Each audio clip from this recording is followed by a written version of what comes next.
40% of jobs in Washington state are tied to international trade, and we know that the jobs that are connected to trade pay more than non-trade related jobs. So it's incredibly important to the local economy here and to people working in all types of industries. Having a level playing field for sure is always a challenge. Making sure that we have the same access to markets abroad that countries have access to the U.S.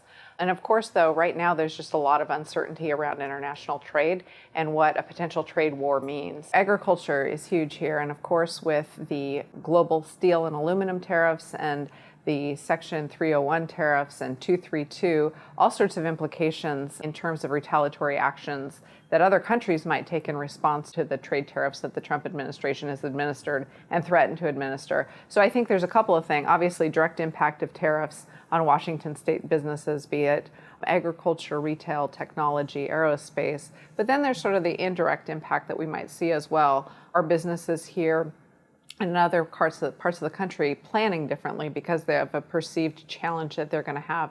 And what does that mean for investment here locally? A lot of soybeans are exported out of Washington state, can be hit severely, as well as aerospace. And then some of our agricultural products like cherries, apples, and other items like that can be negatively impacted. China has some challenges in terms of being a fair trading partner, be it on intellectual property protection, tech transfer, and an open market for U.S. goods and services going in there. However, I think the bigger question is, how can we advocate to get our businesses in fairly without tipping off policies that would detrimentally hurt Washington state businesses? So it's a tricky balancing act. We continue to care a lot about NAFTA and making sure that there is a true modernization involved, given the dynamic makeup of trade in Washington state and businesses who rely upon that, particularly from a technology perspective. Making sure the rules of the road for digital trade are current and up to speed is vital. So really very much keeping focus on NAFTA and making sure that there's steady progress ahead there, because it's an incredibly important agreement for Washington state.